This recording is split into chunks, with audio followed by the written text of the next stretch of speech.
Today we're taking you to a famous culinary battleground in Singapore. I'm talking about the Bedok 85 Fengshan Food Centre, a boisterous, iconic supper spot in the east that is known for its wide variety of local fare and its famous bak chor mee rivalries. This is a place where food isn't just a meal, it's a legacy. Stalls that have been dishing out quality food since the 1970s, and others that have been recognized by the Michelin Guide for their satay bihun. It's a deeply traditional environment, where the competition is not just fierce, but well established. In the midst of this tradition, in a small coffee shop next door, two young men decided to do something different.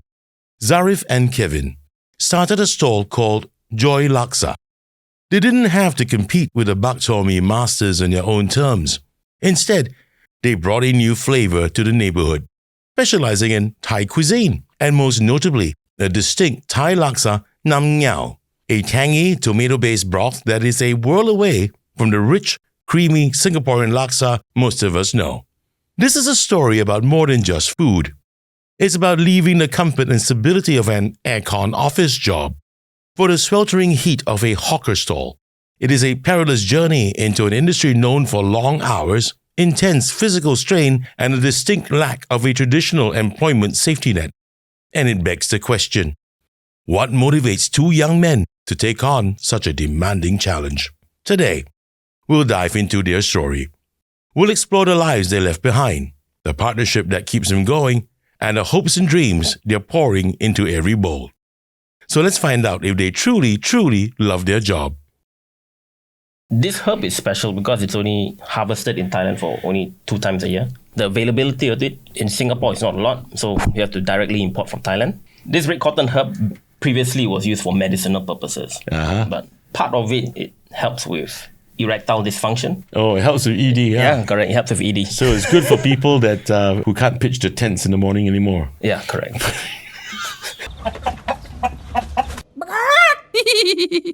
Before we begin the show, here is an important announcement. For 100 years, Shure has set the standard for professional audio. Designed to outlast and outperform, Shure products help you deliver your message with confidence. Trust in Shure. You can be sure with Shure. Shop the Shure Shop Singapore now. Visit the link on screen and use the promo code AFC Hansen to get limited Shure merchandise with your purchases. Now, let's start the show. No lah, fellas on medication lah. Oh, okay. That's why you're a bit dopey today. Boss, I'm talking to you so you don't know. Hello, Kai. Yes. Hey, what? Delayed by 3 seconds. Sorry. You good to go now, bro? Yeah, I'm good. Okay, everybody, Kai is really sick. He's not sick lah. He just lost his voice now. Kai, we're good, right, Kai? Yeah. Hi, everybody. Welcome back to this episode of the Chris Hansen Conversation. We're almost getting there at this time of recording. Almost getting to 100,000. We're going to be 95,000 subscribers on YouTube very, very soon. And you cannot believe how freaking excited Kai and I are. We are, and we're looking forward to it. And to all our current almost 93,000 subscribers, thank you so very much, people.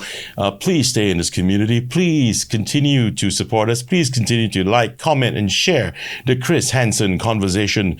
This is the most authentic conversation you can get in the land. No bullshit. Really, no bullshit.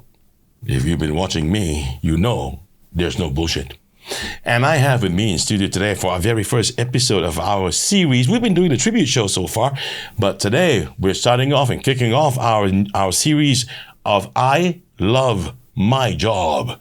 And with me in studio, I have two very young men, two very hardworking men, two guys that I keep scratching my head and asking myself, why did they go into probably the most grueling industry that anyone could actually do or be in, and that would be the food business. Oh, wow. And not just that, in a coffee shop. Oh, wow. And not just that, in a location that is really proven, really challenging, because the people in and around the vicinity, they're all kick-ass hawkers, I can tell you. Yeah, but these guys are here and we're going to find out why. And I have with me the good people from this establishment called Joy Laksa. And I have with me Zharif. Say hi, Zharif. Hi, everyone. and Kelvin. Say hi, Kelvin. Hi everyone. Okay. And Zharif and Kelvin, the messers from Joy Laksa. If you want to know where Joy Laksa is located, we'll tell you really, really soon. And it's not just any kind of laksa. It is not our usual favorite broth with the coconut milk and all that in there. No. And it is not Penang Laksa as well. Nope. Not the Assam Laksa. Nope. It is Thai Laksa. And right now, we're going to take a break and show you the video that we've just done, because I had myself a gastronomist time at Joy Laksa. Take a look at what happened then. And there you have it. We have, I told you it's going to be Thai Laksa, but then again, that was the trouble that day. I was expecting Thai Laksa, but no. These two jokers had just to do this to me. And what they gave me were chicken wings. And then while waiting for the Thai Laksa, no. The Thai Laksa did not turn up. Because why these guys were doing this? And you know what those are. And oh. Those are mupings. And so, oh man. I'll tell you more about that. We will tell you more about this as we go along. We will tell you more. And then we have the Thai Laksa. Here we go. And the vermicelli goes in. Kelvin's boiling it in that fantastic broth.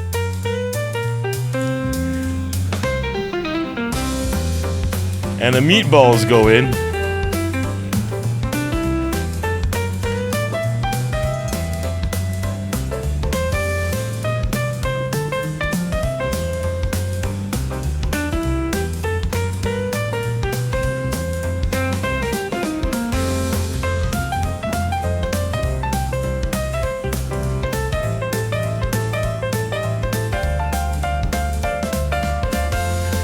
And there's this thing I'd like to talk about more later on. And there you go. And then the garnishes go on.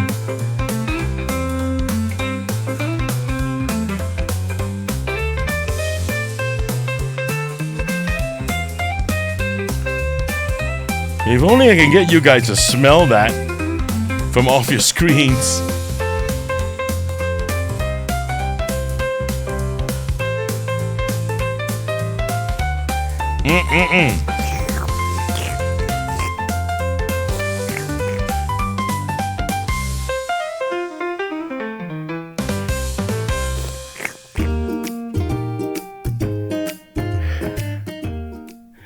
Okay, everybody.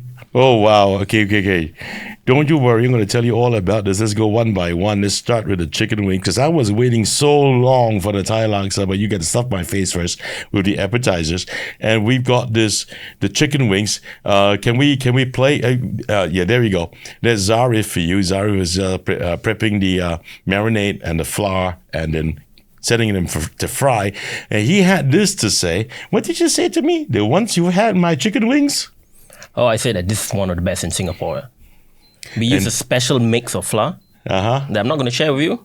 Well, see, and that's why it's so crispy. Yeah. See, he's not going to share with me because he knows. He says he has to kill me if he has to tell me what he puts into it. But come on, just a bit. What do you put into them? I put 2 different types of flour inside and a bit of baking powder. Okay. So baking powder helps to fluff it up. Okay. And make it very crispy. Right. Initially when I took a bite of that, it was great. Really, it was really great. Really whet the appetite. And it tasted like hachong gai, but not hachong gai.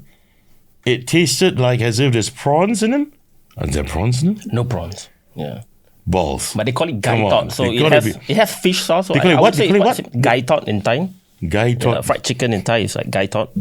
Okay. Yeah, so they put fish sauce inside. So maybe that's why it tastes similar to. Okay. But it's not like prawn paste. Yeah, it's not. Well, that's different. Right. But it was really, really good. I got to say. And hey, one more thing, guys. I am not being paid for this. Okay, this is not like a paid promotion kind of thing. No. This is really because I hardly do food. That didn't sound right. I hardly cover food. And when I do, and I have, not that I haven't, but when I do, it's because I personally feel that, hey, wow, this is great. The food's really, really great. And take my word for it. Everything that these guys fed me, I mean, it was ooh la la, freaking amazing. Can we look at the Mu Ping now, please? Now, that's Kelvin, and he's prepping, and you're glazing it. Yep. What are you glazing it with, man? With our... You got to lean forward, brother. Sorry. You got to lean forward. Oh, yeah. With our special make, the teriyaki sauce, they created by Zharif. Then after that, I tweaked the recipe a bit. So teriyaki sauce got nothing to do with Thai, right? Teriyaki. Yeah. I'm We should sorry? emphasize like teriyaki. So it's quite similar to how we make teriyaki, Bloody hell. but in Thai style. You just came up with that shit, didn't you? What? Teriyaki. Yeah. Teriyaki. But the recipe for the meat is his mom's recipe. So Okay, for the Mu Ping, the meat is with his mom's recipe. Can we play some more of that vid, please? Of me munching the Mu Ping? Because there's something inside that's so different. Yeah, that's the one. Put it on. Okay. Right. That's the Mu Ping. And then what we were trying to show you was very simple. First of all, yes, they're freaking fragrant. One has got all... You can pause there. One is all meat. It's all pork, right? correct. And then the other one, can we go on playing? Or is that the one? Yeah, is this? Okay. That one that I shown on the screen, that was mixed with veggies. With Correct. carrot and what else? Mushroom and? Carrot, mushroom, and cabbage. Oh, wow. And you know, that one I prefer more than the all meat one. And then Zharif told me, don't waste the garnish, man. So yeah, okay, wrapped it in lettuce and then down the hatch it went. Okay, you can stop showing me being so greedy. Thanks so much. Okay, so that was really bloody brilliant. The Mu Ping was really, these things really whet your appetite before you go for the granddaddy, and the granddaddy's coming up. Can we put up the one, the completed plating, please? Oh no, the balls, the meatballs. Yes. This is Kelvin playing with his balls. Yeah, he loves the balls. Very small balls they are. Small and tasty. Call it Asian size. They're pork balls, right? Yeah, it's pork balls. Asian size. Get lost. Fuck off. I'm Asian. I'm not that small.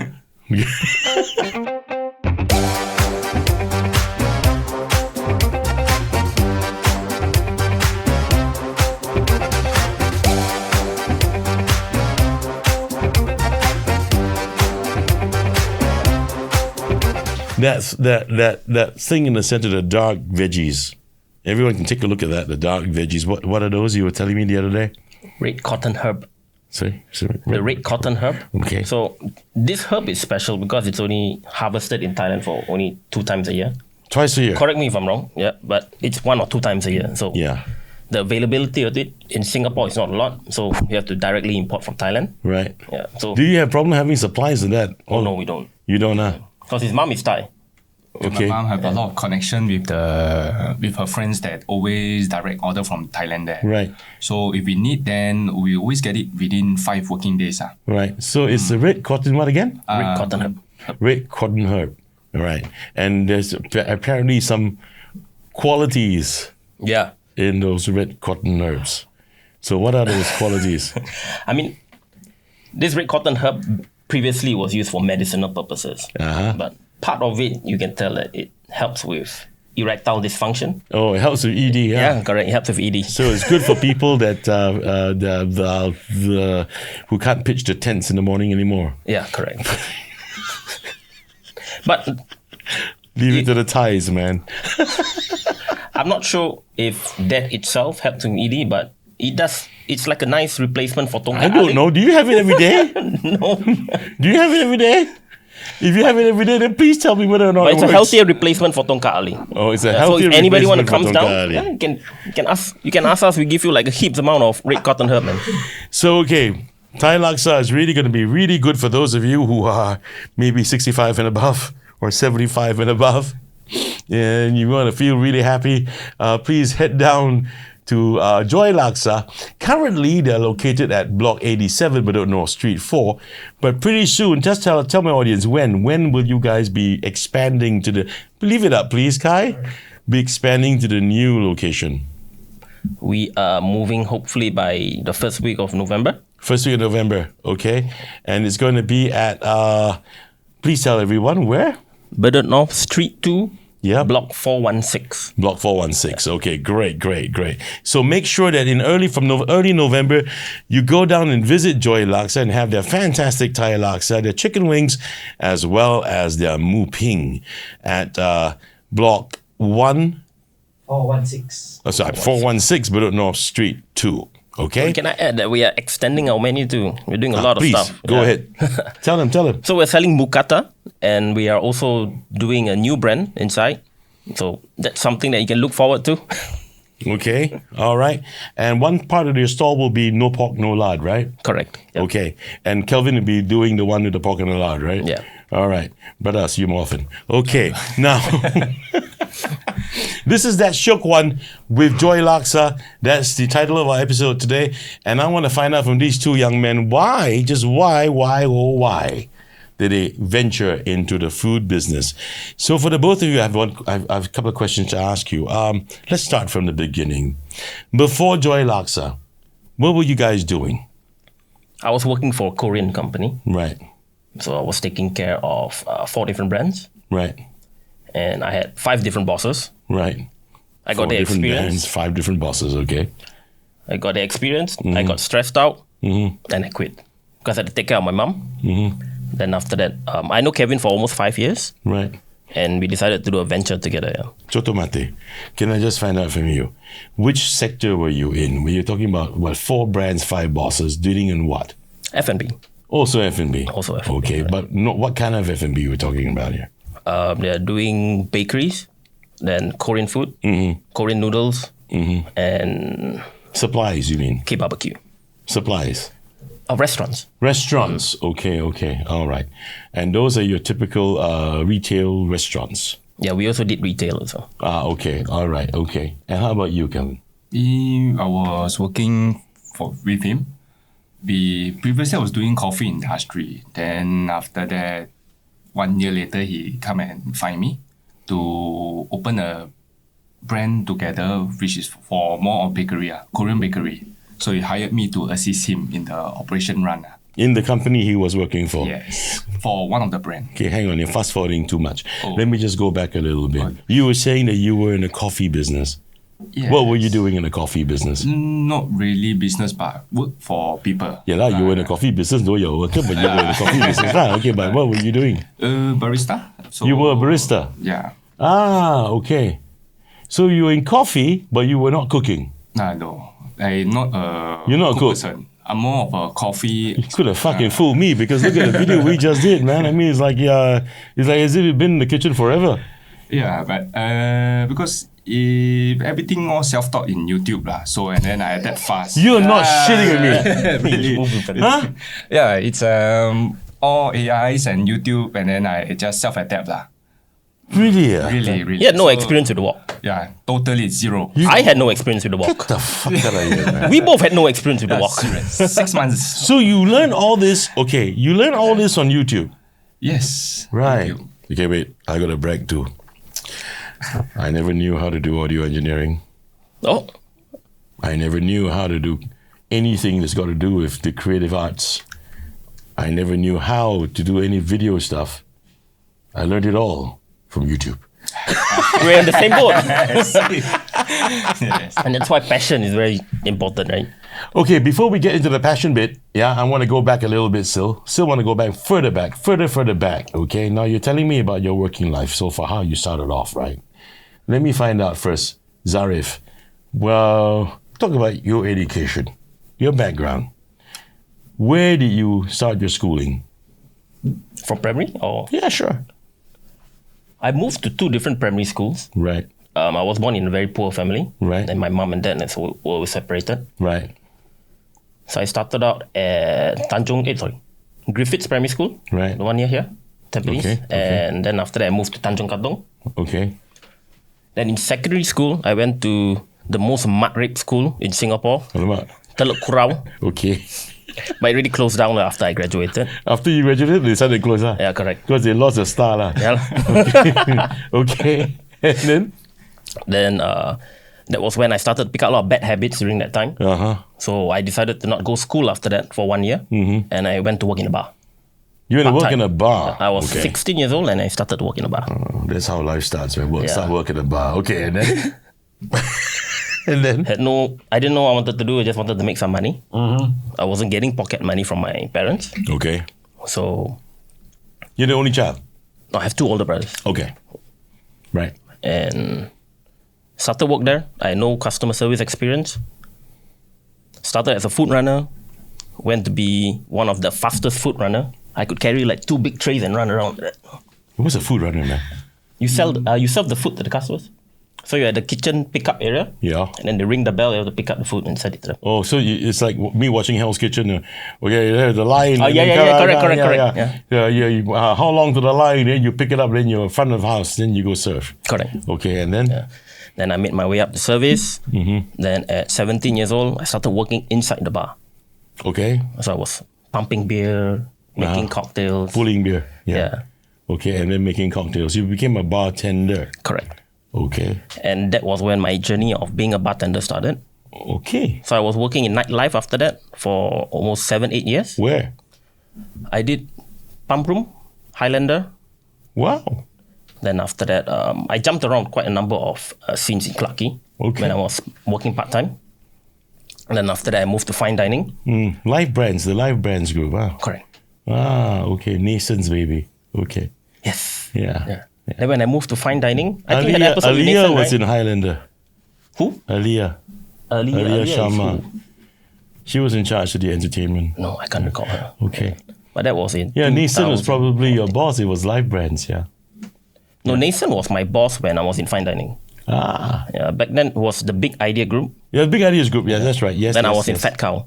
So yeah, this brand called Fat Cow. Yeah. That's when I started my fine dining experience. You know Nason's episode's happening right now, right? Yeah, I saw. Yeah. Okay. Right. That's why I was shocked that you got him in. Okay. So you're working for Live Brands, and then in the bar scene. Then after that, what happened?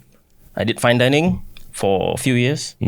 Got myself into customer service. Right. Then I left again and went back into the bar. Okay. So I did the setup for Maki at Marina Bay Sands and also Koma, the Japanese fine dining restaurant, because of my experience. Then I left that place. Then I started to take on a management role. So I helped open a Japanese bar at Fortune Center. It's called Gokoro. Lasted there for like 6 months. I had to argue with the chef. Got heated, then I just left. Because he took out his knife. Okay. It's a butch. Yeah. Okay. Whatever it was, took out his knife. Okay. And then. Then after that, I went to Tap. It was a craft beer bar. Yeah. Or TAP, right? Yeah. Yeah. Then COVID happened. Left. Then I joined my friend company, and that's when I met Kelvin. That was in 2020. Okay. Chotomate. Tell me your story.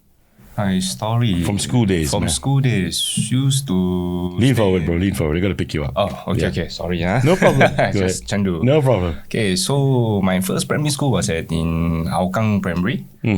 Then after that, the secondary school is last time used to be Abing School one, Punggol Secondary. Wow, real Abing one. A lot of fighting one. Then after that, I studied till O level.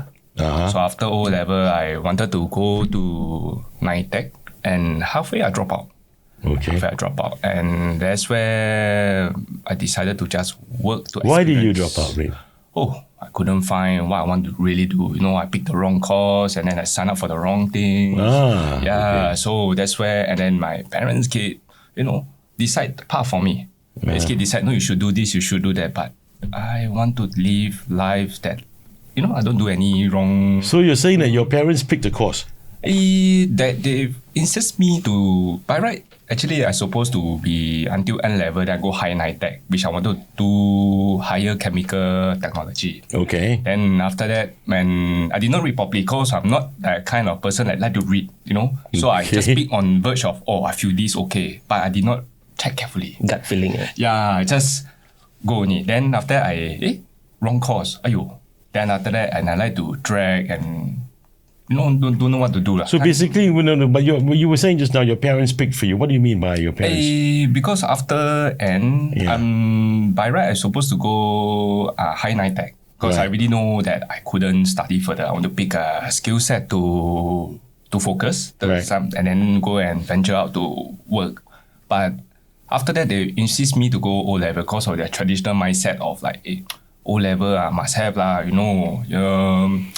You need to have a proper O level, then you can succeed everywhere. So I said, no, N level is the same, you see. So if I go high NITEC, it's the same, just a shortcut. So I can want to work. See, I want to start working because I want to start to have a feeling of how is it to have my own money. Right. Yes. Okay. After but that, you think that at 16 years old to make that kind of decision, any parent will worry a bit, right? Yeah, but that time 16, because I learn a lot of bad things, right? So, but at I don't know. You didn't tell me about the bad things. A lot of bad things. Like what? Like this fellow also wants to tell you the same thing. But you didn't tell me what. Like what? Like 13, Smoking. 14, smoking at the age of 14. Then after that, to join some sniffing glue. No. Sniffing glue, no. But that was a trend back then with a lot of people, when we were young. So Was it? It was a trend when I was in primary school. And I'm a lot older than two of you. But our time, because a lot of people sniff glue, but I not touch it because I'm afraid that you destroy my health. So I do things in smart way not to get caught, you see. Right. So you do things in a smart way not to get caught. Right? I do hope you realize what you just said. Okay. Yeah, but I mean, and then after that, 16, I pick up the basketball habit. So I mix with the correct clique, and then that's where I want to come out and then do a proper of like, study well, go to work, study finish. What's basketball got to do with that? Because this basketball, they influenced me in a good way. Like okay. So you're saying that the guys who you got together with to play basketball, they were a good influence on you. Yes, correct. If you do the right stuff, it's the studying and all that. Yes, and then I quit smoking, and I quit smoking because of basketball last time. Oh shit! Really, it really helps a lot. 16 years old and so. Yeah. Okay. Then after that, because of the decision that my parents imposed on me, right? So I just, I cannot study, I cannot. Then I just, so be it. Then go and do the bad things. You feel more free, and then they couldn't. You couldn't do the bad things and you felt more free. Like play truancy and all that. So I skipped school. Okay. Then after that, I just go home very late, hang out very late. Like 2 a.m. I go home. Go partying lah. That time no party lah. Go hang out lah. Hang out, yes. Hang out under void deck lah. Void deck, the same for me. Basketball court. Same for me. Yeah. Okay. Then from there, okay, you two delinquents. All right.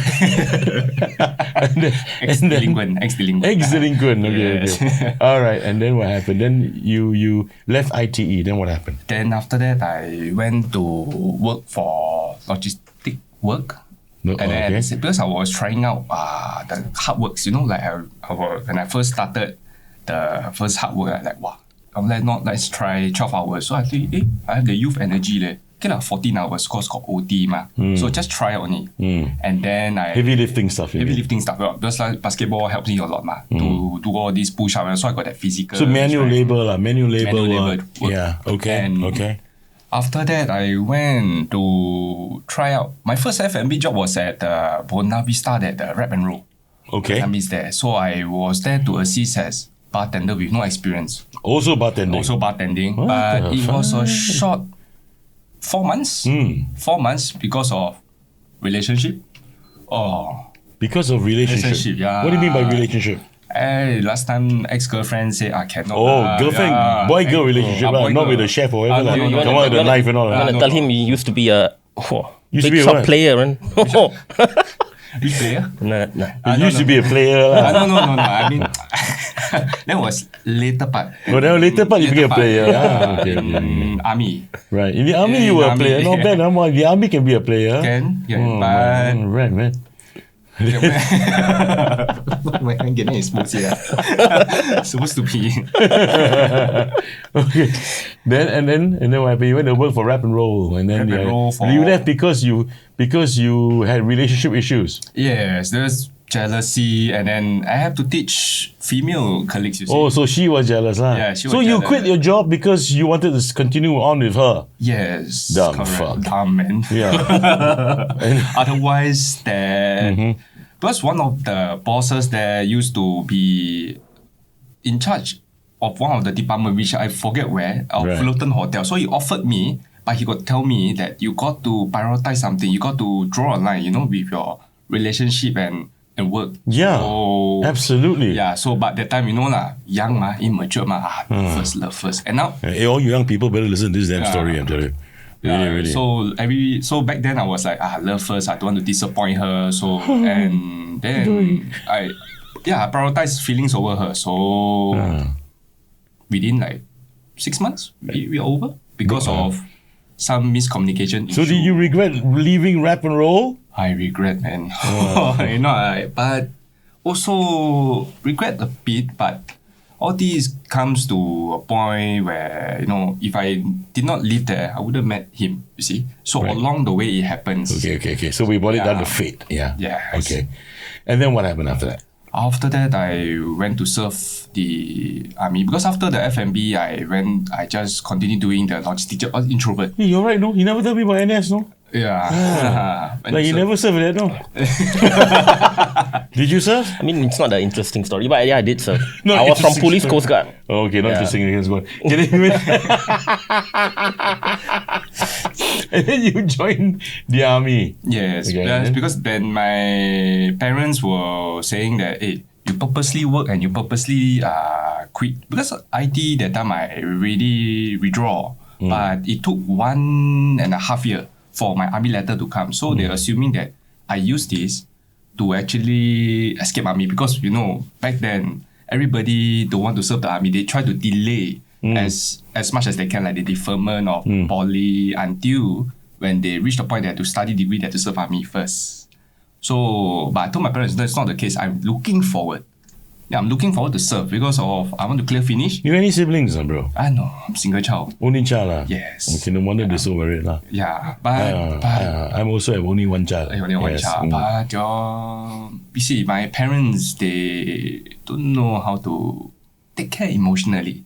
Yeah, finance maybe okay, but more of a mutual understanding because I really told them that I wanted to do something where it's going to be good. Okay, I won't do anything wrong, and I'm not going to do anything illegal. That's one thing, and of course, stable income. I want to take care of the house. You see, but with their mindset, they're like, you do this, you do that. Then so it makes me rebellious. So I just want to prove a point that I can live life in my way by doing the decision I made. It's going to be okay. I love what you just said, man.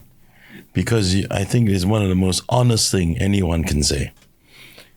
Why a young person rebels? Young person. It's just when two minds cannot meet. That means mom, dad, and the kid cannot meet somehow. And it seemed to the adults that you are rebelling, but actually what you're trying to do is to prove a point that you can manage things and to have them to please inside a big crying out from inside. Please, can you guys trust me enough? Right? Yes. Just two different perspectives. of I really each like other. that. I really like what you just said, man. I really hope a lot of parents out there will be listening to what you just said because, believe me, a lot of helicopters out there, man. Yeah. Helicopter parenting, huh? Super. Okay. Yeah. So, Actually, it's getting more common now. oh, very Helicopter parent, common, very common. now. Believe you me. I mean, I know. I've been in parent chat rooms for a long time, and I can tell you, man, it is grating sometimes. Yeah, okay. Good to hear that, bruh. Okay, then what else happened, man? So you broke up with that anchor weight that you had on your. Yeah, anchor weight, but it was. I mean, I can review everything, right? Sure, please, by all means, tell me colored underwear, so please. So, okay, so so in the army, so that's where I enter army. So for the first 2 months, we are still together. And then. But what caused me off was she was pregnant. Oh, shucks. She was pregnant, so I just okay. So I boy. was so back then. But at the back of my head is like, okay, what I'm going to do next? What I'm going to do? I'm not thinking of like running away from my responsibility because I made that, I create that situation for myself already, right? So just man up and then why not? To the point where I say I just sign on. Yes, I almost did sign on. And then they told me about the package. It's not as great as what you think, like 1.1, 1.2, you know, because of my education. And I was a non-combatant. Yeah, so because of that, and then I offered to my ex and say that, hey, you know, I just signed on and all. So she just gunned me down by saying that, you know, being with you doesn't mean there's a future, you see. And we are looking in the bigger scene of like, I need money, I need to take care of this. I say, oh, it's all my salary, I'm just going to transfer everything to you. So let's say, because army have a cookhouse, so I can eat free every time. Even it's going to get boring, I just adapt to it. And then she just, no, you just pay me the abortion fee. Like, what? How am I going to dig that money out? You know, you see, because back then, army, the pay was like 450. 400. Yeah, 450. Full-time NS, yeah. Yeah, full-time NS, 450. Okay. So, wow, I have to think of a way. So I keep borrowing from my friend like 100 and 200. Yeah, then they were like, oh, how am I going to trust you? I barely know you, you know, like 2 weeks. I said, just marks on my words, you know, I try. And yeah, I didn't manage to get it. I didn't manage to get it. So after that, You didn't manage to get any loans. they didn't. Okay. Because no one trusts. Yeah. It was strangers, you see. So I was desperate. And Yeah. I just had that thoughts of like, no, you are good. You will help me, you know. Yeah, because we- sorry, your headphones are going to fall off your head. Oh, sorry. Okay, no, it's okay. Okay. Okay, So, and then? Yeah. After that, when I go to units, so we are kind of like breaking off, but I'm trying hard to stay afloat, you see, the relationship. What happened? She managed to find one of my cliques to get the money. So she says she will pay for it first. And then after I... Pay for the aborting. Yes, then after that, she will just Oh, man. claim for me. You know, like claim. So Yeah. I, wow. And then what happened? Then after that... Oh, somebody just rode a Harley into the car park. Okay. Yeah. You heard that, huh? Yeah. Sorry about that, people. Yeah, okay. Yeah. So after that, one of my majors, he offered to help me. So he asked me that how much the payment. So I told him the sum was like 1K. So he said 1K. Okay, so I'm going to pay you. I'm going to help you transfer. You just pass me her bank account and everything. Because back then it was only bank account. So you just pass me a bank account. I pay every month. You just pay me 100, and then you just focus on your unit, be the. Because at the time I was storeman, so be the best storeman and then do your work properly. But in store, you know, just choking sleep all. Yeah, but I don't do work so hard. Then I was also. So once I passed her, so we cut off the meeting. So I told one of my friends to actually look after her because I want to finish this army. And then, you know, that kind of thoughts like, you know, after army I finish, I will come back and we'll still be together. But within like 10 months, I found out that she was together with my friend in relationship. So I like, whoa. So I just literally went real dark. Actually, I would say hang. Heng. Yeah, really is heng. Really is heng. So, but I did told because after I find out things, and then I did ask my friend about, you know, I'm okay if you tell me straight in the face, like, hey, no, your ex is going with someone else and all. So I'm okay. I said the reality fast enough to understand. So I just need to think of what's the next step I should do. But they were hiding from me because they scared I have suicidal thoughts. Yeah, because I was diagnosed with depression. You see. So I told them, no, bro, you know, you think too lowly of me. If I want to do it, I long ago do it like what, 10 months ago. I wouldn't wait 10 months, man. You see. So if you tell me the sooner, it's even better. At least I pain for a while. Yes, I'll be emotionally pain, but I wouldn't be waiting there like idiot. Okay, so what happened after NS, bro? After NS, whoa. I went to do Starbucks. Yeah. At first, before Starbucks, I do part-time logistic. But that area was I used to stay in Red Hill with my mama. So I work in Tuas. Right. So after Tuas, like, wow. Your dad's no longer in the picture at the time. Yes, that's. I mean, my dad is still around. I mean, but they just let me do what I want to do because I still finish NS ma. Right. So it's like, Because you said you stayed in Red Hill with your yeah, my mom. mom and my actually parents lah. Your mom and dad lah. Yes, mom and dad. Okay, fine. Okay. Then after that, I do logistic for like 3 to 5 months. And after I think, not cut for it. Then I want to find something more, like kickstart something. So some new skill because logistics is introvert job. So it's just like labor work, OT. Yeah, really. What the fuck? Yeah. I mean, it's the first time I ever heard anyone say that logistics is an introverted job. Yeah, like packers. Yeah, because I do packers, you see. So you're very introverted because I push the box, it's inwards, so I'm introverted. Yeah, so you just look at the list, okay, then you just pack, after just. So basically, it's a lonely job, lah, right? Yeah, Okay, fine, not introverted, lah. Okay, introverts doesn't mean that you guys go chase after a logistics job just because you're introverted. Yeah.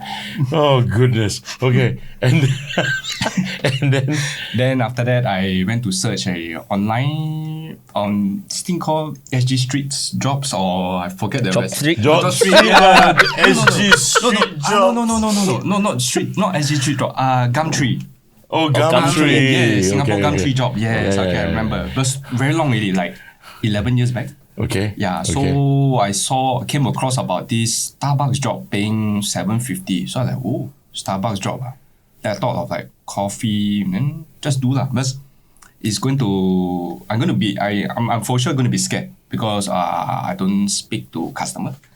So I picked that to be, I give myself this challenge. If I can pass this customer service thing, and I have to socialize with people, then yeah. Let's do it. Okay. Yeah, but when I first day at job. So you're basically a self-proclaimed introvert, lah. Yes. I'm the same as him. When I started my first work, Fuck off, you're introverted. no, really, I couldn't talk to anyone. I couldn't even smile. Okay, let me tell you right here now, I'm introverted too.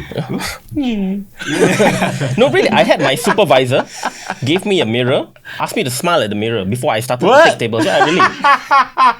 That's how bad I was. Hey.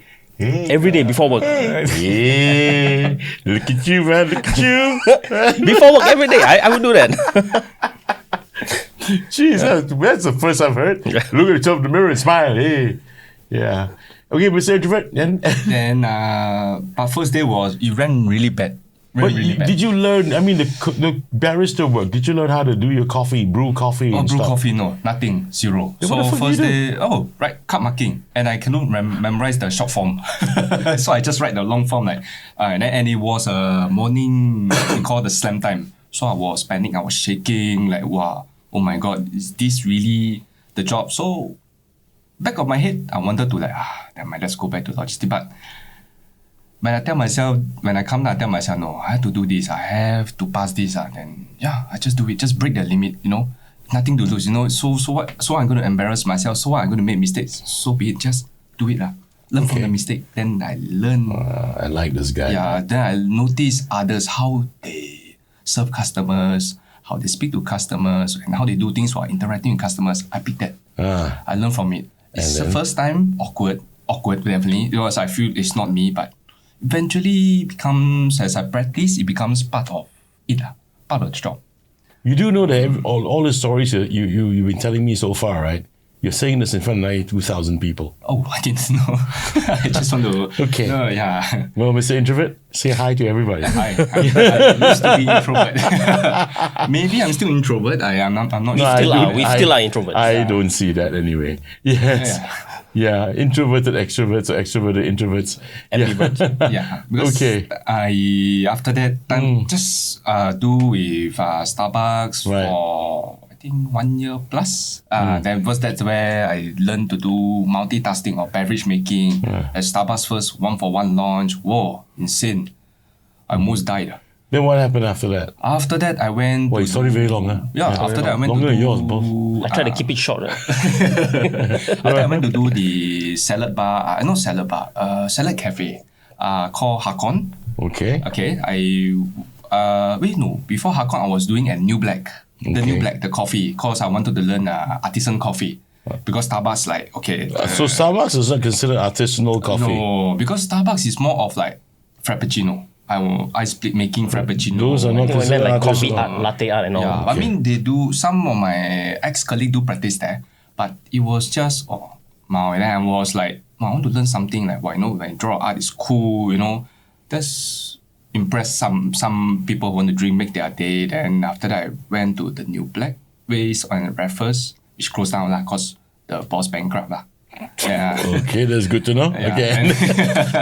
Then after that, I do New Black for almost a year. Then I go to Hakon. So I went to do as the salad, but service line, but bao ka liao. But this wasn't coffee, this was food. Food. And then healthy superfood. Yes. Healthy superfood. Like they sell acai, they sell salad. Right. Yeah, Acai and also the coffee. So I get to know one of my ex-barista team, the captain there, to learn more advanced about latte. The healthier, all the salads are expensive like shit. Man. Yeah, super. Like I know. $15.90 for 4 veggie and 1 meal. Right, crazy man. Rabbit food. Okay. And then? Then after that, we went to join the China brand, Mellower Coffee.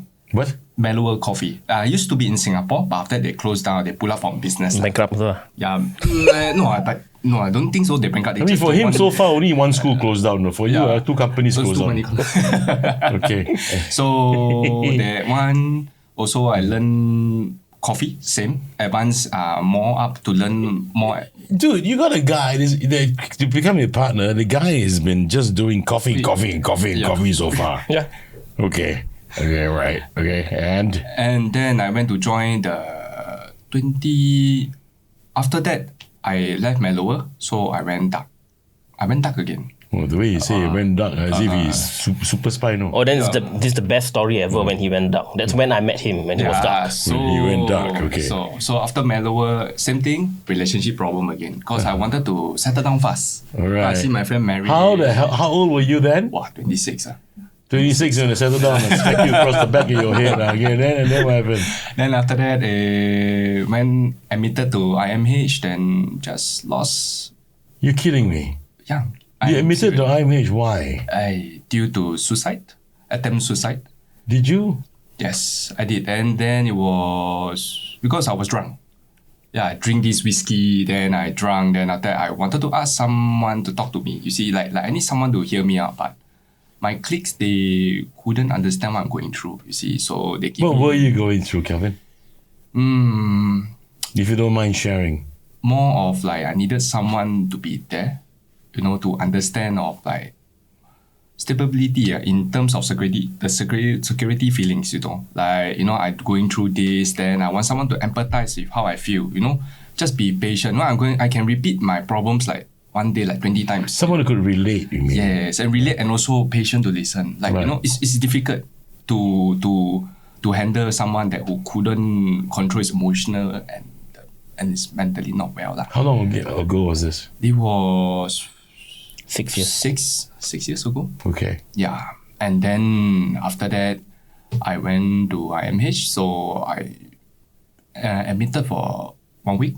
And then I told the doctor about my situation. But they said, you don't need medication. You'll be doing fine. I said, what? Like I agree. You don't. Yeah. So, okay. but back then I wanted medicine to numb, the thoughts in my head. You saw all the negativity. So because the negativity is telling me of like the reason to live. What's the it's telling me like I got nothing to lose. Just basically, feeling basically worthless. what's dominant in your head are all these negativities. Yep. Yes. And then I just found someone in IMH who is a Islam guy. So Muslim guy. He's a Muslim guy. Yeah. And then he told me he admitted because he's scared that he will do something bad to his mom. So yeah. And then because he says sometimes when he angry, he overwhelmed, he will accidentally hit his mom. So I was like, what? Like, oh bro, you are more crazier than me, Like I thought I was like, I wouldn't use the word crazy lah. Okay. But I mean, I told him that. Then he's like, yeah. Then after that, we, that because inside the IMH, it was open space. Yeah. It was really open space. So we walk like back and forth, like 8 hours. Yeah. really 8 hours back for because we are trying to I'm trying to distract my thoughts of not thinking the bad things. So at the same time, he talked to me about his teaching a bit of like how to keep cool. And if you really feel like attempting again, just admit again. Just admit again. Then he asked me, how do you find so far? I said, I feel okay. I feel peaceful actually. He's a patient. He's a patient too. Right. Yeah. I feel peaceful. And then after but back then, when I was admitted, I was hoping for my parents, my family to come and help me. But no one helped me. So the one that bailed me out was my own close friend since 13 years old. Your mom and dad didn't come for you. They don't know how to react. So from what I heard from my mom was, she couldn't accept. And then I roughly remember that she just, I don't talk to him. Like, they don't know how to react. Yeah, because because they said that I was video calling that living myself off. I wanted to jump. So at my uncle's house on top 13th floor. So I climbed. Then after that, my father was saying that, son, don't jump. No, if we come home, let's talk. Let's be calm. And then we talk things out. Okay, just don't do stupid thing. Come, son, please. But drunk, I stopped until I told the dog. I think one point where my ex tell me, say, come home, let's talk things out. Then we patch back. Then I just tell the police to tighten my handle in case I do something stupid again. Yeah. Then after they admitted to IMH. Because it's could say I'm finding a reason to live for. So her words give me the reason to I stop suiciding. Could say threatened, maybe. I don't know. How are you now? I'm okay. Because I got a wife and I'm going to be a father soon, so life's good. Yeah, so for people that go through this situation, I don't wish it happens to them, you see. So sometimes when people are overwhelmed and something, I tend to empathize, I understand. So I told them to speak up, So brother, I want to thank you very much really for being so open and sharing this. It's so private, it's so personal, but thank you so very much. I'm pretty sure a lot of people out there listening to your story, I mean, it would enrich them in some way. Well, thanks very much, mate. So tell me, when you went dark, after that, you came out of the dark, right? Yes. And you started life again. What did you do? I went for 2 weeks, actually 3 weeks. I didn't do anything. Okay. Just sleep at home and then watch the certain show of the series, The Good Doctor. Okay. Yeah, so I went to read to understand of like how humanities works. I just want to understand I want to learn something. And then just to distract myself from thoughts. And then my mom back then was working for the company, Branco called Beef Noodle. Oh. Yes. Okay. Yeah, Branco called Beef Noodle. So that was one of the companies that you were representing. Yeah. Okay. So after that, my mom, because she was tired, then she looked at me like, "Are you okay?" Yeah, I'm okay. I'm just going to watch shows. So my routine is just watch shows, stay at home, bathe, eat, sleep. That is standard. Till one day she asked me, "Son, you want to work with me or not?" Huh? Work? Why? You don't need do coffee. Are you going back coffee? I said, no, I'm not going back coffee. I want to take a break from everything. So she said, come, help me. Let's go and do part-time wash bowl. Wash bowl? Wash bowl. Just wash bowl. Nothing more. I don't want to do any cashiering. Just I wash bowl, clean table. Never mind. I tell her, say, I'm not paiseh one. Say, okay, can. Need to go interview. Wash bowl need interview. Then I look at her. Check your hand, bro. Check your hand. Check your hand first. So I interview. Then I asked my mom, so need to wear properly or not? Need lah, because there are 2 bosses there. I just, okay. I assume do this time. HRs. So when I go down, so I wear, then I just like interview. I just wash bowl, so I just wear like Bermuda t-shirt, my cap, lay back, then like anyhow slipper. I just walk down like just okay lah, just go down. So that's when I go down to Imperial Mall. It was at Imperial Mall. Okay. Then when I met him, so I was like 2 bosses. How come become 3? Okay. And that's where I met him. Because I interviewed him. You were the joker that interviewed him. Then when you saw this fella for the first time, what were you thinking? Wow, this guy confirm emo one. His hair was long all the way down. Oh, he's got an emo haircut. Emo haircut.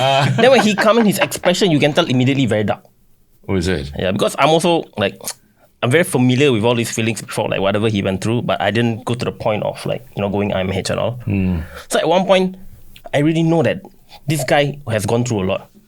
So I went down to the interview. Then after that, there was this question I asked him. You come here to work, right? Have you got any experience? No, he said, no. I just come to help my mom. And I say, so you don't need any salary? Yeah, I don't need any salary. Huh? Yeah, that's what he said to me. Huh? No? Walao really, man. Then he just kept repeating, I'm just here to help my mom. I'm just here to help my mom. Then I just asked him, what's your experience? And all. Then he shared me that he was a barista. Then I think, actually this guy got potential. Yeah. Okay, just hire him, give him a try. Yeah, because, I always believe that someone has gone through a lot can definitely give something if you are able to mentor them properly. Okay. Yeah. So that's when I decided to hire him. And then what happened after that? But the now thing I'd like is, to hear from him. What happened after that with him? But the thing is, when I did the interview, because it's my friend's company, I haven't joined his company yet. Oh. So I was working somewhere else. Right. So when he started, he was like, hey, where's that bald guy? Back then I was fit. So, hey, where is he? I said, no, he's not working in the company. So he was working without me over there. And I almost want to resign. Why? Because I had to face the two bosses. Then I tired Just feel very tired easily. Okay.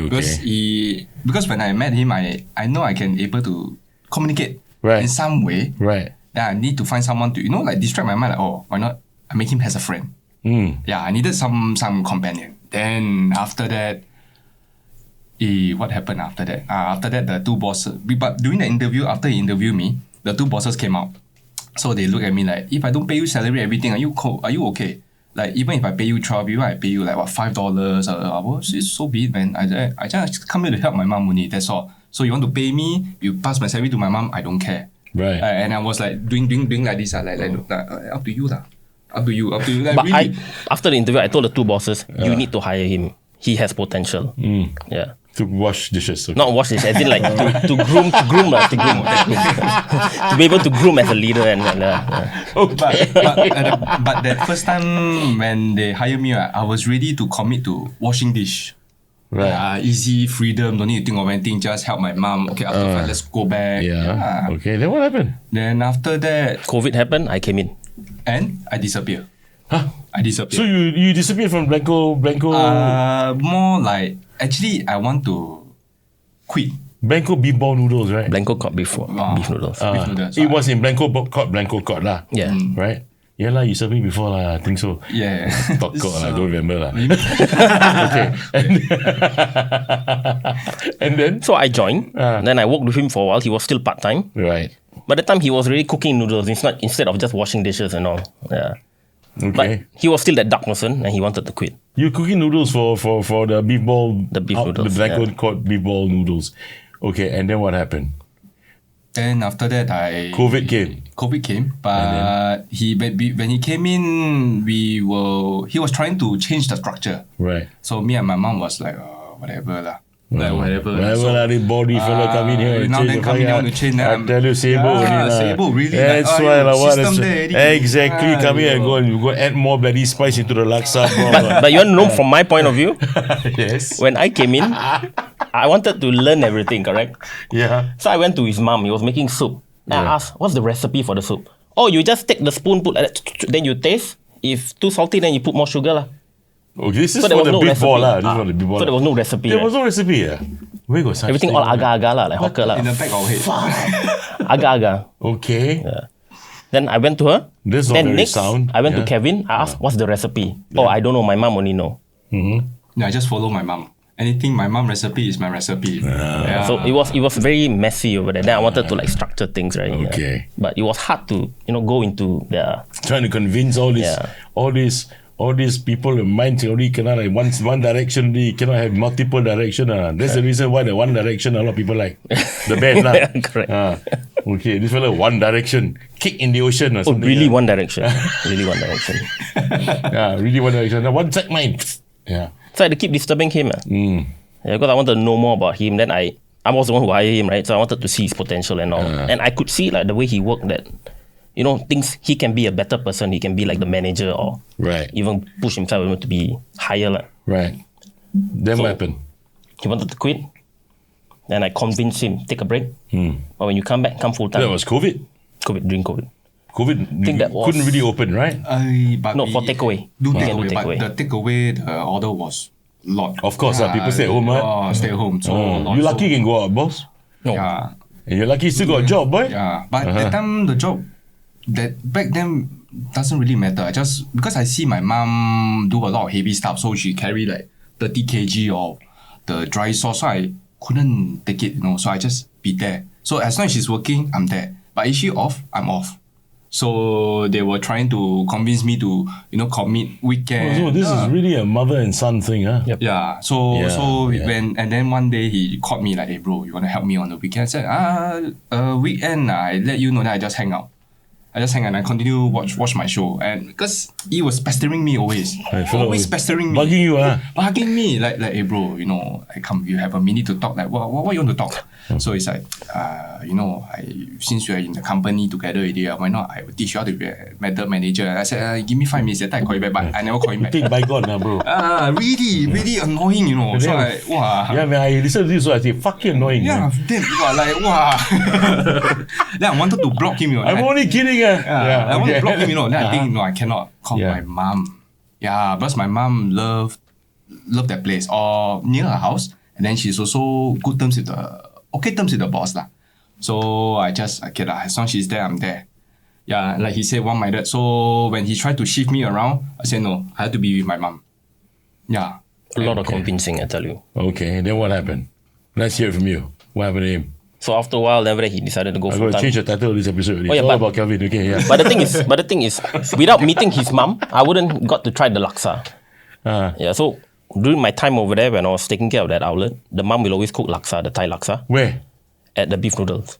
Really? Yeah, Really, yeah? Yeah. Okay, and then? as a staff meal lah. Oh, a staff meal, Yeah. okay. So after that, for me, what? I'm not familiar with all these ingredients. What the pork skin lah, pork ball lah, and then plus the cotton flour. So, okay lah, I just try the soup. And I tried the soup. Wow. Haram but damn nice ah. I was about to go there. Yeah. Okay. So after that, I ate the whole bowl. Yeah. And I think, wow. Okay lah, I think this is nice. Uh-huh. At that point, I was just thinking like, my back of head, this is just nice. Okay. Yeah, we didn't thought of like opening a business and all. Right. Yeah, but because of that, I got to try and got to find out that this Thai Laksa is not in the market. There, Okay, so it's not in the market. it's not in the market. Even in the currently, even in the Thai restaurants across Singapore, no one's selling it. Maybe one or two, but it's not something where they will showcase and say like, this is the most popular dish Yeah, we have yeah. on top. Basically, they won't shout that one out too loudly, lah. Correct. Okay, you guys made this as your focal selling point, now. Yep. Okay, so so the idea for Thai Laksa for you guys came from Kelvin's mom, Yep. right? Your mom's Thai. Okay, and then what happened next? What was the aha moment that the two of you decided, screw this, we quit our jobs and we get this done? Oh, So same thing, the company we work, he became full-time. You want to cut the story short? No, doesn't have to be that short. Cut it a little bit, but not that short, lah. So after he became a manager, I managed to convince him. Then I started to teach him a lot of things. Like how to be a manager, how to do inventory, food costs, all these things. To make him more interested into trying to work Were every you day. interested?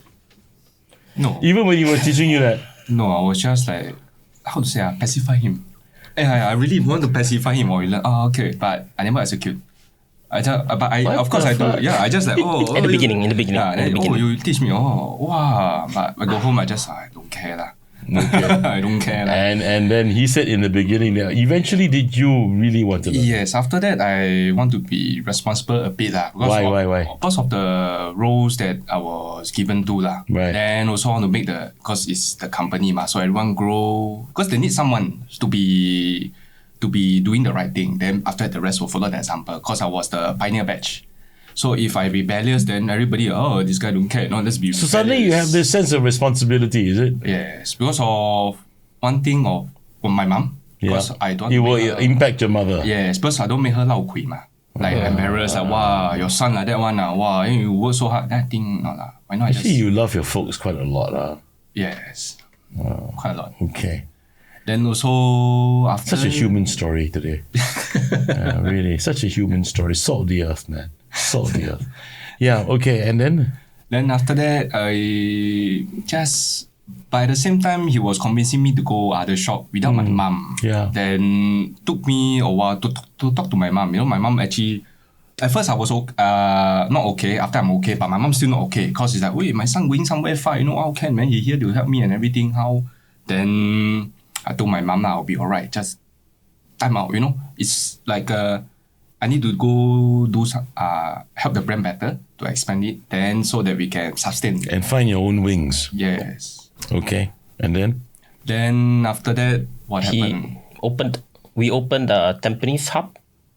We opened one outlet restaurant over there. It was our first restaurant and he was the manager. He became a manager. Sorry, you opened where? Tampines Hub? Yeah. Okay, and what did you open? Blanco Cod beef noodles. Okay. Oh, That was in 2022. The one on level 1. Yeah. Yes. That's no longer there. Okay. Yeah, big because story I, behind that. yeah, that one because I left lah. So he was a manager there, taking care of You were the everything. Yeah. manager there. Yes. Right. So from being depressed to being a I part-time ate then to be a there manager there. once. Then after that become nurse because take care of all the old people there. My crew is all old people. You It's see. like old folks home for him. Yeah, really old Yeah, folks. yeah, home. that's true. Yeah. I remember that. Yeah. A lot of old people working there. there. So I have to really because some of them got some issues with their knee. So I'm very afraid. So I look, okay, then what you put there. So I tends to work more longer hours. Because you want to make sure you take the burden off them too. Yes. Yeah, but it's tiring. Really tiring. And then So you became a manager of an outlet. Okay. Yeah. Let's move on. Then what happened next? After that, The outlet closed down. Yeah, the one I know lah. But he left during the time after Tampines, after a few Now months, it's then he Fish and left. Co. Now it's Fish and Co, yeah, Yeah. correct. Okay. Yeah, then after that, He went to Generation Coffee. Generation Coffee. So you went back to coffee. Yeah, but this one, Generation Coffee was my friend. Your mother was okay with you leaving Blanco Cod. Yeah, because she says that she can, because I was leading a proper way of living, like in Right. terms of like. So she I could get- trust you. Yes. Okay, she was confident. Yes. And then I also told her about what's my plan next and next and next. So I always update her, okay, this one I'm going to do next, this one I'm going to do next. So she just, okay. As long as you know. So you went to Generation Coffee Toasters. You stayed in Blanco Cod beef noodles. Until he went bankrupt. Did it? Okay. Yeah, he went bankrupt. Okay. I've heard it But it's here still for standing. the first time. Okay, fine. Okay, let's not go further than that. And then you stayed there until you went kaput, and then you moved on to Generation Coffee Roasters. And tell me what happened then. Then, that one, it was my friend that pushed me to join him because he said it was nearby my house, just like 2 minutes walk. Because I stay at 205 and this Right. Bedok was at 216. Right. So I just was a went, cafe. Yeah, no, hawker. Oh, It was a okay. hawker. Right. So I go down to, he tell me to come down and try the coffee. So I like I don't know how to pour. So I just anyhow lah. They look at me, hey bro, come join together lah. Join what together? Say, well, I was doing Grab back then. I was doing Grab. So I'm, okay. Then, Okay, so after Blanco Cod Beef Noodles goes down in OTH in Tampines Shop, you started doing Grab food delivery. yeah, but during the close down, I wasn't there already. I left 3 to 4 months before they closed down. Okay. No, 6 months. 6 months. But yeah, why? 6 Why do you leave 6 months prior to that? due to some miscommunication with the management. The management. Yeah. So eventually you went south with the management there. Yeah. Because Okay. back then, But when we yeah lah. expanded a lot, no. Maybe he. Then Maybe he. he had one area manager that was taking care of him but didn't treat him right. Okay, so you were dealing with a dickhead lah. Okay, fine. Kind of a dickhead, but wouldn't be a dickhead. He's executing according to what the boss need. Okay. So See, not bad. See, fella, not bad. I tell you. Yeah, but Your diplomacy is better than mine. Okay, let's move on. You did Grab food delivery. Then after that, you went into Generation Coffee Roasters. Your friends say, "Hey, come lah, bro, do together lah." do together. And then you went to do together with him lah. yeah, do together. It's a then- business or what? Or as a worker? As a worker. Okay. Then, but people think that we are the boss, you see. So, and then the boss like, oh, you just tell the people like that you are the boss and all. So give you that freedom to say you're the owner. Kena F also, you're the one kena F. Yeah, that's why I like, really? They say, it's because he entrusts us his brand. So I just, okay. All right. Like, okay. And then what happened? After that, I stayed there for a year. Before, why I stayed there for a year? So building up the name, building the community, get more regulars. Yeah. So I want to create a family culture there. Right. So when people come, your coffee straight there. Not bad, His mind already thinking that way, yeah. Yeah. Then after that, at the same time, when they come, then so if they need help or they want to talk to me about their issues, I'm always there to listen. So I just listen.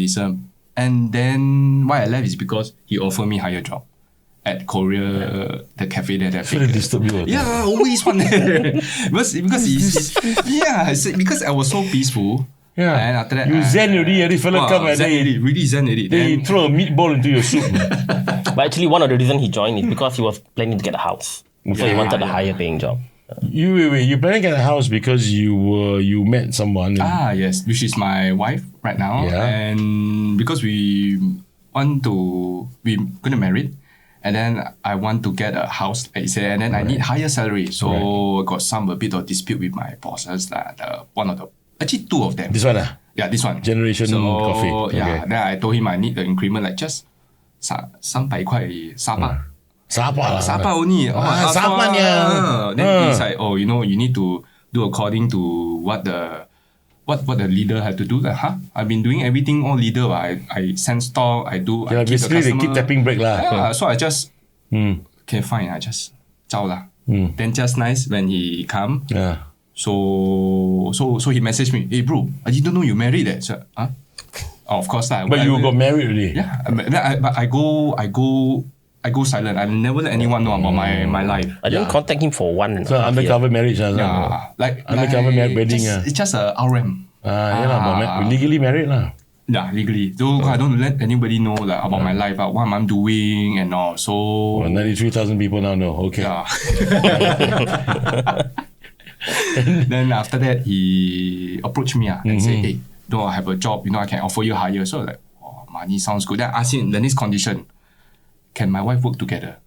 That's because I want my wife to, This fella lah. Yeah, this fella. Yeah. Say can, but be professional. Wow, friend, everything is okay. They're like, wow, so good. Okay, then I should really submit the letter. Okay. On the spot. Hang on a second. When your last employer shutting down or didn't go too well, and you decide to leave, what happened with you? Where did you go? You went to the Korean business. Correct, I went to the Korean. I got poached actually. What say? He got to tell you they got poached too.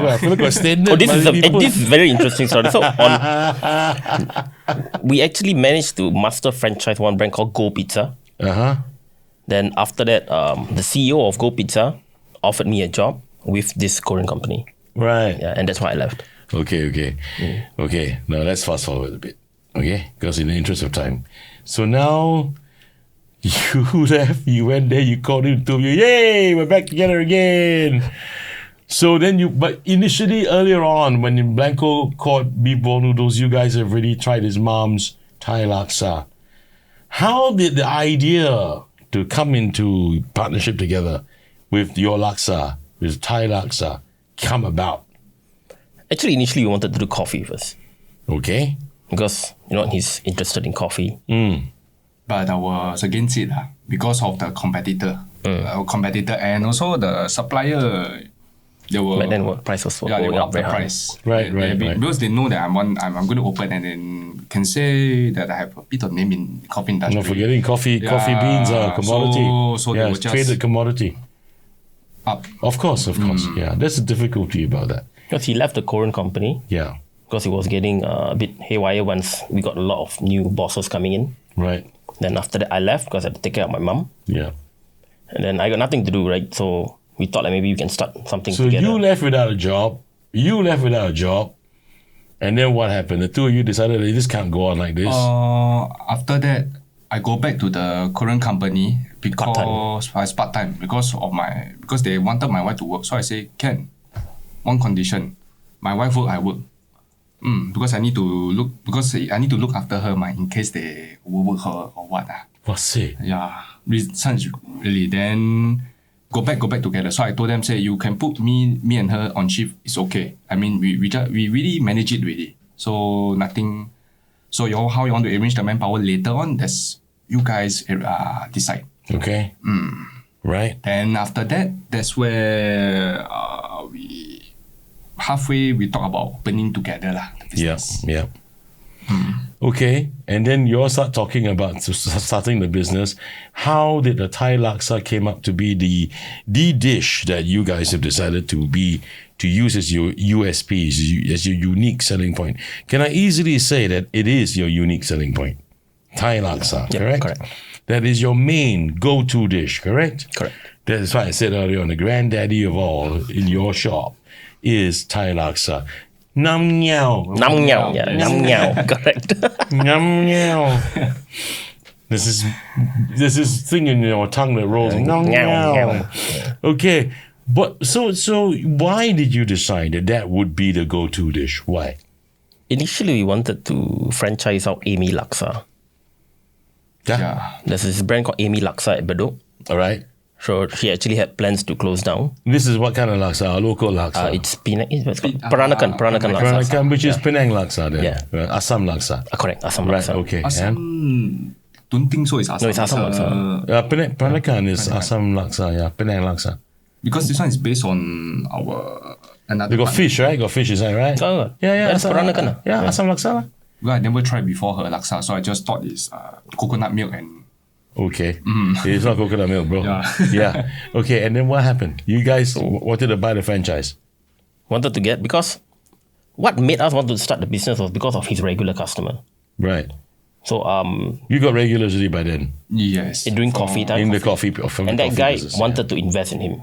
Wow. Okay. Yeah, one of the regulars. Right? Wow. He's a lawyer. Right. And he used to run his own law firm. Right. So that's when he introduced me to him.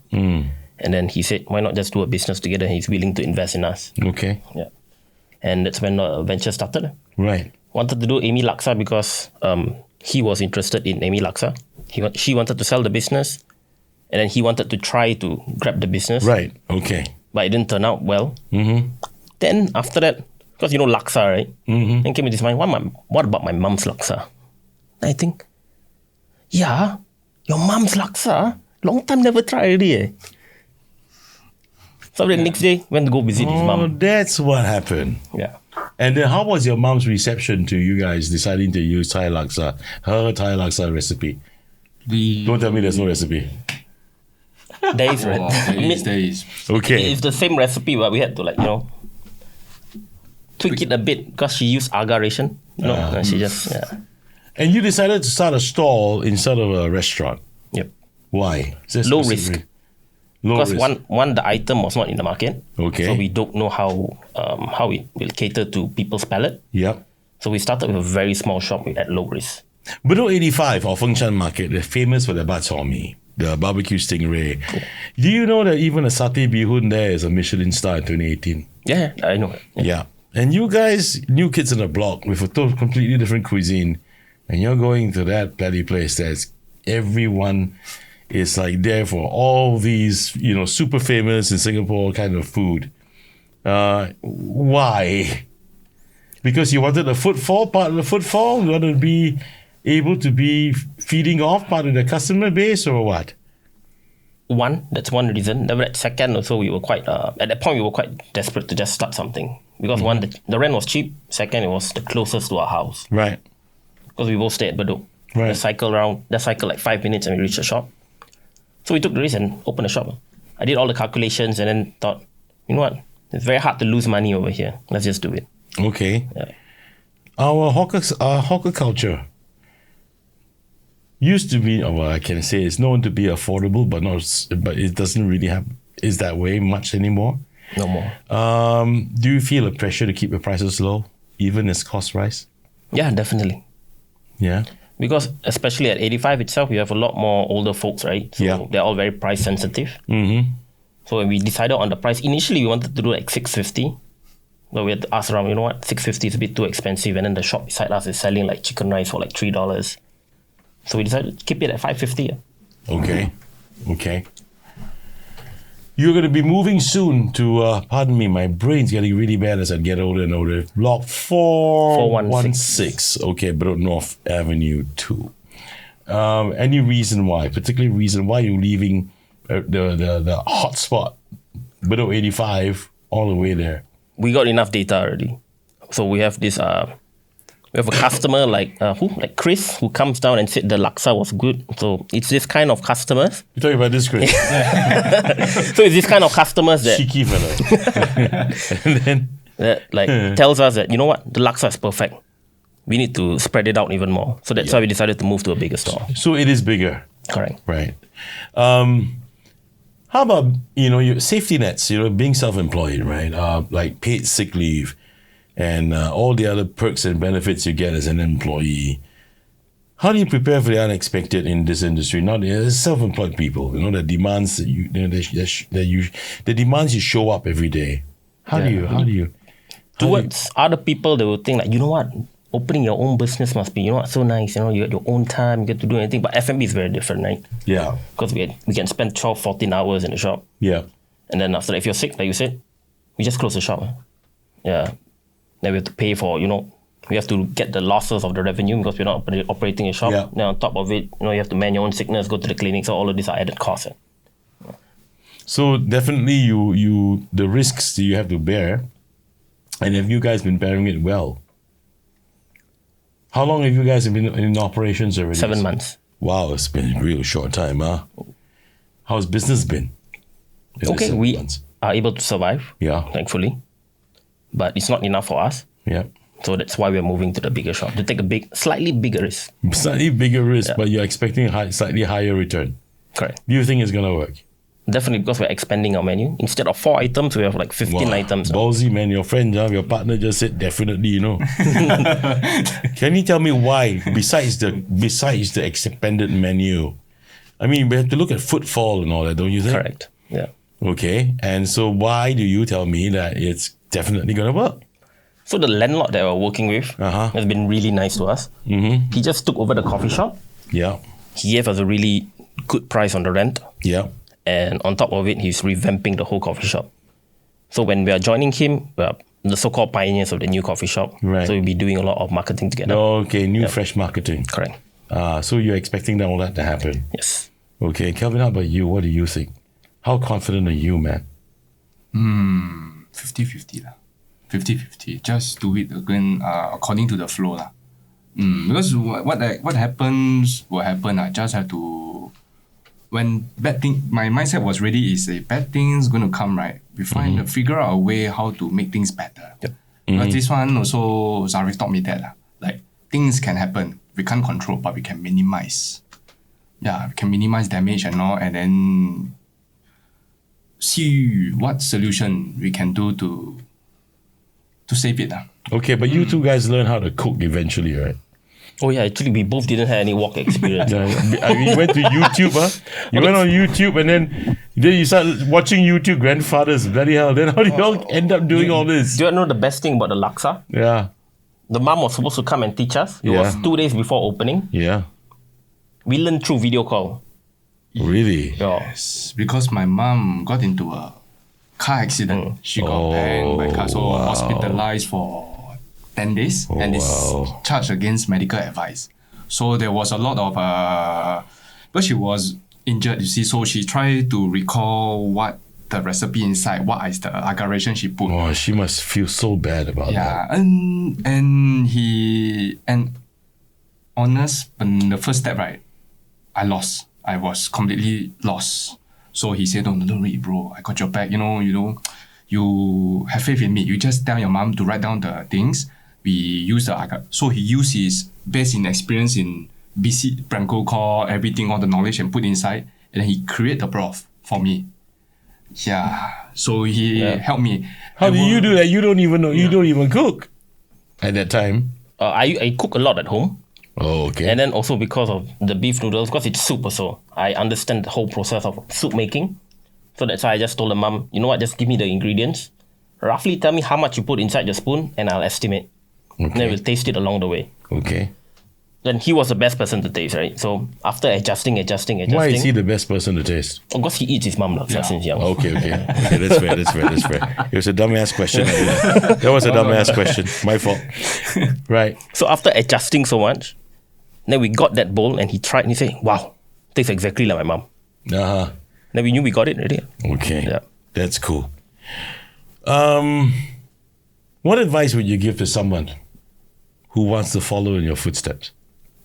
One, you have to be mentally prepared. Second, don't take risks without calculating. Everything has to be calculated in terms of like, when you want to start a shop, how much money you're going to put in, how much money do you potentially lose. Everything has to be calculated, right? And you need to have backup funds too, right? Correct. And you have to weigh your risk and whether you're able to accept it. If you're able to accept it, then you can go ahead. Okay.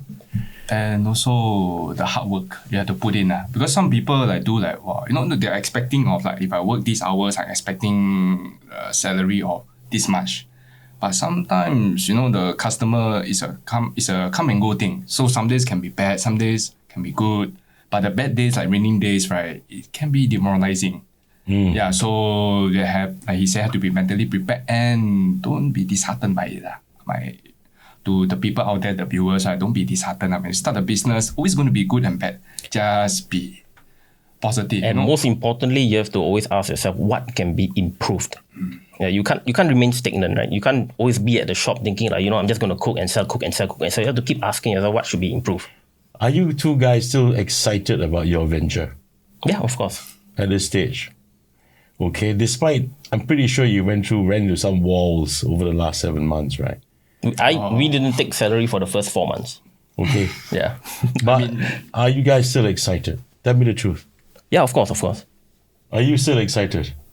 Is 80% excited. What's the 20% about? 20% is, how I say? Uncertainty. It's not uncertainty. It's just, it became part of the life already. Like just, okay, just do it. I'm excited, but it's like, it will just eventually happen along the way. So just... I think the most important, because the main reason is that he's going to be a father, right? So sometimes you need security, which... Congratulations, my friend. Thank you. Yeah. Okay. That security is still... Definitely you want to have that security. Okay. He's a pragmatist, this guy. Okay. All right. What's your end game for your business? Is there an end game? Some people, they tell me, Chris, I build a brand and then end up I sell the business to someone else for a bundle, So some people it's like that. For some people, they want to turn it into a legacy business where they hand down to the next, or I want to eventually one day license it or franchise it out. What's your end game? Is there an end game? Yes, definitely. What's the end game? Sell the business. Of course, if we have the opportunity to expand, of course, we have the opportunity to franchise, we'll do it. Mm-hmm. And if somebody wants to buy over, just buy over at the right valuation. Okay. Last question for the both of you. Do not hesitate in your answer. Yeah? If you hesitate, I know you're lying. Because this is our series signature question for this series, okay? For the I Love My Job series. Ready?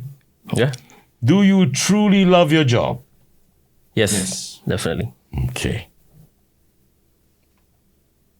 Why?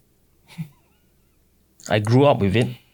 Initially, at the start, I was a bit lost because I didn't know what to do, right, in the beginning.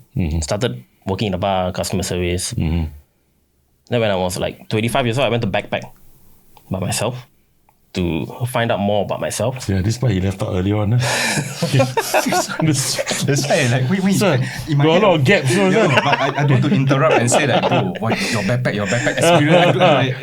Got gap one. Okay. So I was going through that quarter life crisis. Quarter I life even crisis, studied psychology Can before I that. please kick you real hard in the ass with quarter life crisis?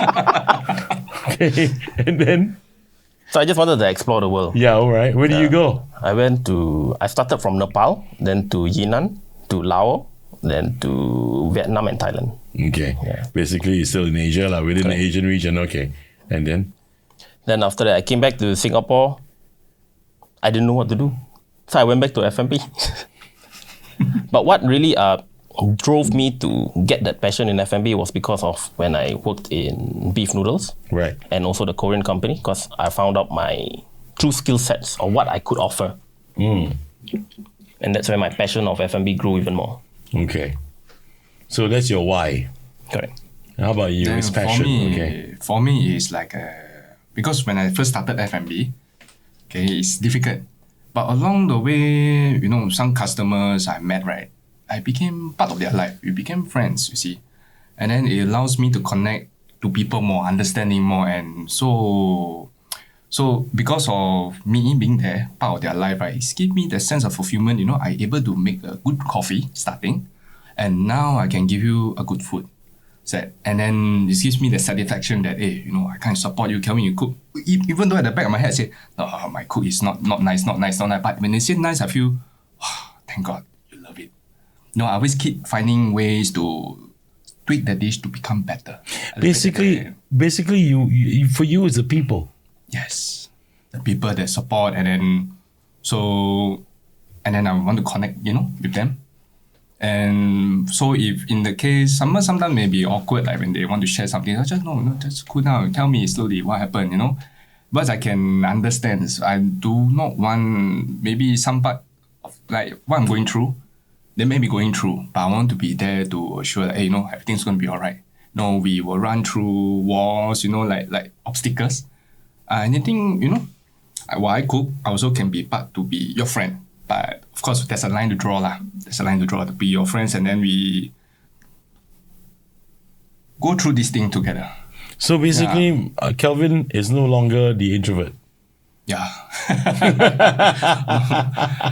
Could say, no longer. And I have no doubt in his customer service. He does a very No doubt about it. I've experienced that even before, before this shoot and before the time when we went over to yours for that shoot as well. I recognize that.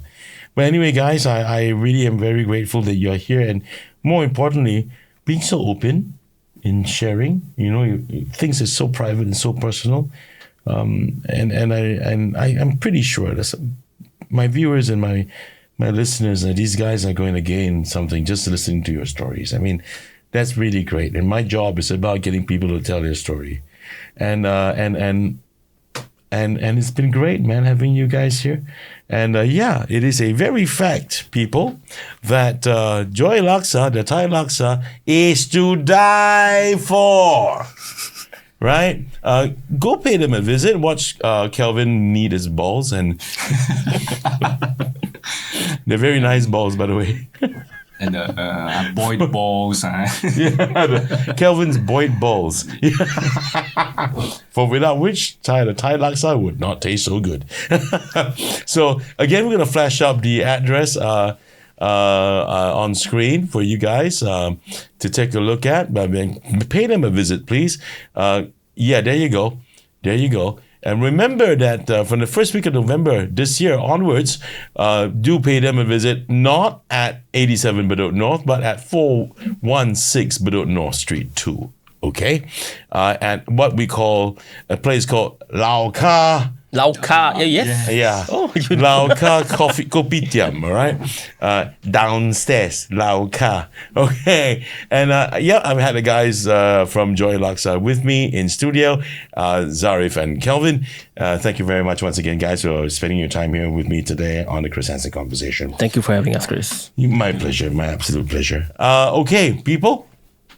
We've got one more. We've got some more episodes coming up. Yeah, as I said earlier on when we started the season, that this is going to be one hell of a long season, and it is going to be long. Okay, and we're going to stretch on all the way into way to December.